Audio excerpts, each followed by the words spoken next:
LG Dual Inverter Part 2. Pero bago yan, intro. Okay, let's go.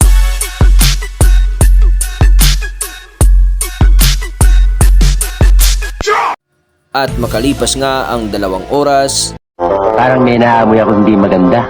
nagchat muli ang may kanya. Nagpadala ng picture ng bagong error code ng aircon niya. At sa puntong ito, hindi mo maintindihan ang nararamdaman mo kung ikaw ba'y matatae o maiihi.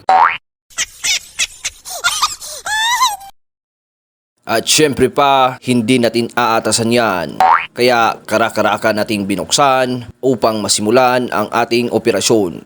Ang kanyang error code ay CH62 na ang ibig sabihin ay masakit lang ang kanyang tiyan. Kaya naman nilagyan natin ng efficacent ang kanyang heatsink. At ano ba ang resulta? At sa pagkakataong ito ay nakatulog na nga tayo dahil sobrang okay na ang aircon natin. 有星星的夜晚，飞机眼中头顶飞过流星月。 At dito nagtatapos ang part 2. Alright!